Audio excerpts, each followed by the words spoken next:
Tokyo, Japan, 1974, one of the fathers of lo-fi hip-hop was born. Nujabes, born Jun Seba, was a Japanese hip-hop artist and producer. His production techniques and elegant style have shaped the way that lo-fi and hip-hop in general are today. I only found out about Nujabes recently, but when I listen to his music, it feels really comforting. It's crazy to think that the style of music that so many of us enjoy today was basically started by him and Jay Dilla. A lot of his songs are quite simple in their composition. He has a drum break and a cool, jazzy sample. So we're going to try to emulate that style today. In honor of Nujabes, I actually flew out all the way to Tokyo, Japan. Nah, I'm just kidding. I'm just really good at green screens. So the first part of the song is your breakbeat. So your breakbeat is just a drum sample that doesn't have any other instruments in it. So there's this website here called Rhythm Lab /breakbeats, and it has a huge amount of different breakbeats and different drum samples that you can pick from. I really like them. I downloaded a few. Try them out. Find some that are good for you. But here's the one that I chose.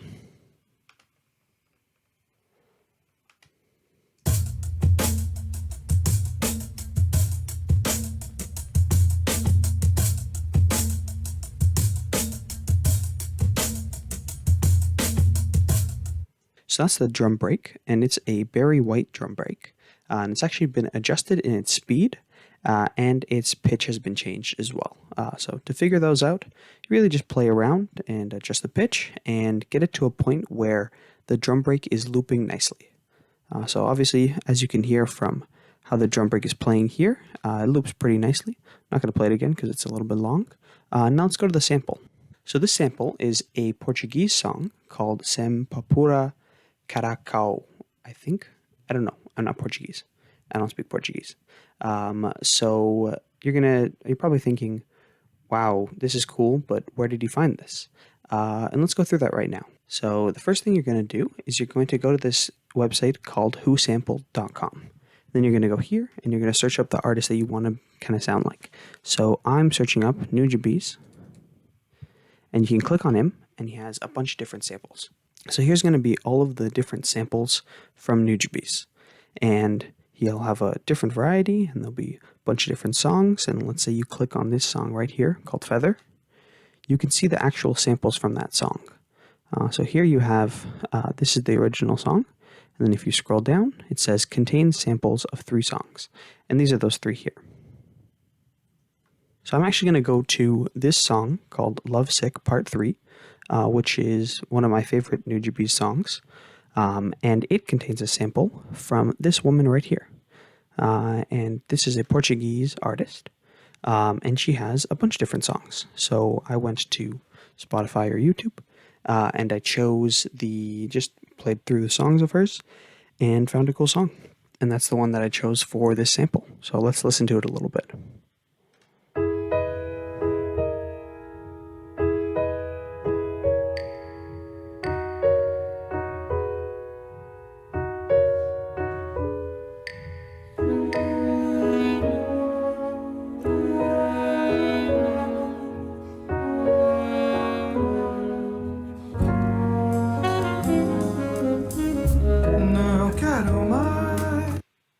So that's the song that we chose, and you can go back and listen to the whole thing if you want, but I only used the beginning part of that song, so I actually cut that into 2 separate segments, so let's listen to them individually.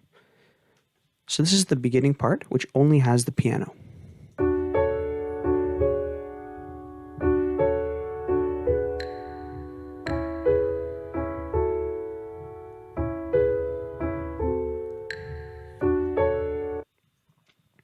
So that's the beginning part with just the piano. And now let's listen to the section with just the saxophone.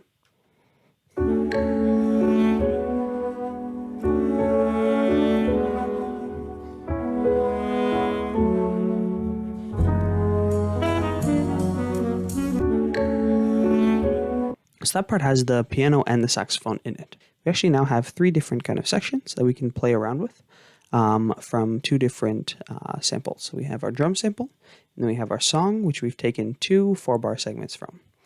So I'm going to play them all together for you with no effects on them, and we'll listen to how it sounds. And then I'll play it and show the effects that I've added to it. So here are the 3 samples layered without any effects.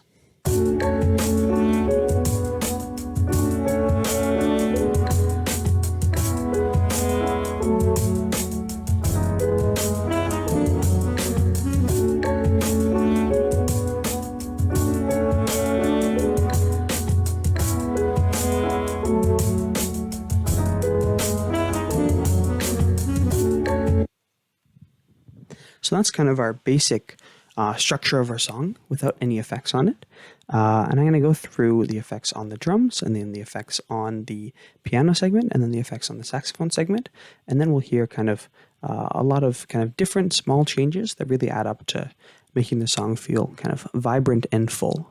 So I'm just going to turn this drum sample on by itself, and we're going to listen to the effects that I put on the drums.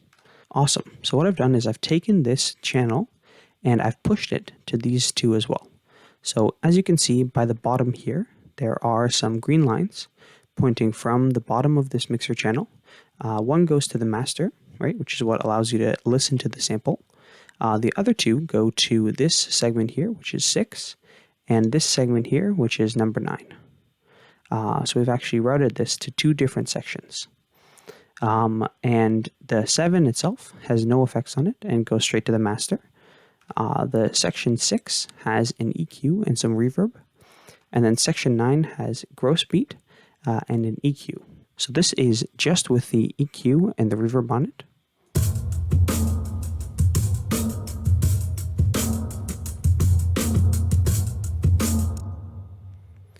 So as you can hear, it has that kind of cool decaying effect to it. And also this EQ takes out all of the highs. So you're only hearing the reverb on the lower frequencies of your drums. The other section I have has this gross beat on it. And gross beat is a super cool effect that allows you to play with how the sample is being played back. So anytime you see it jump around here, it's jumping to a different section of the sample. So if it just was a straight line across the top, it would just be playing the sample normally. But as it jumps down, it jumps backwards in time in the sample. So if you jump down by 1 point like this to here, that effectively means that you're jumping back by 1 beat. So here's how that sounds with the gross beat and the EQ on it.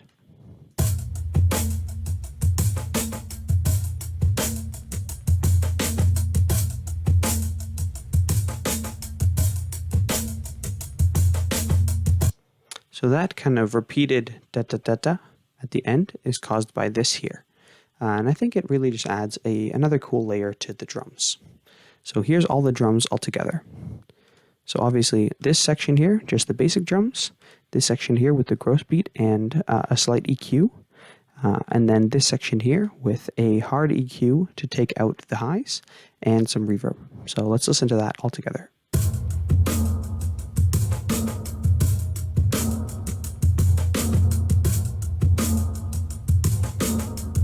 Awesome, so that's basically the entirety of our drums.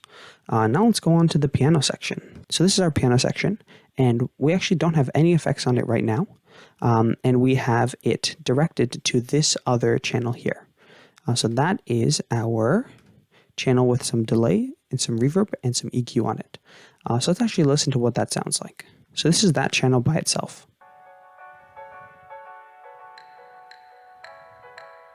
So honestly, sounds kind of shit right now, but it really sounds quite cool with the original sample by itself. So kind of layering these delays with the original sample makes it sound like pretty nice. So it sounds like shit by itself, but when you layer it with the original sample, it sounds like this.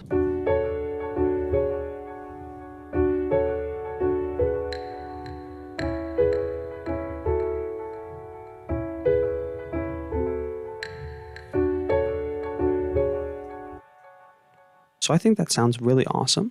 And there's actually one more thing that I added to this piano sample that I only play part of the time. So that's this gross beat here. And this gross beat is just kind of hopping backwards in time in the sample and then hopping forwards. So let's turn that on and listen to it. This is going to sound really cool, in my opinion.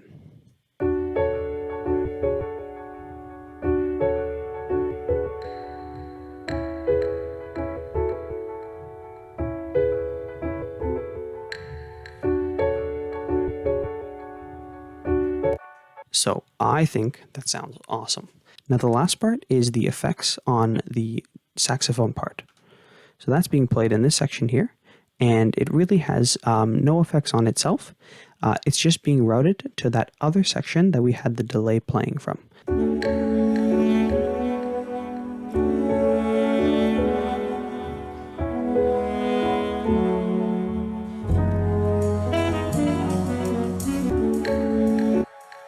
So as we can hear, it adds another layer to our saxophone stuff. And the benefit of being able to route your samples is you can have the exact same effects on both of them without having to go through and make those effects twice. So you really just make this channel one time, and then you route both of your samples to that channel, and then you're good. So now let's listen to it all together. So we're going to play the piano sample, the saxophone sample, and the drums with the effects on them. So that's the routing the saxophone to the delay section, routing the piano to the delay, as well as having the gross beat that jumps around, and then having the drums have just them by itself, as well as our reverb bass and the section with gross beat that allows it to kind of jump around. So let's listen to that.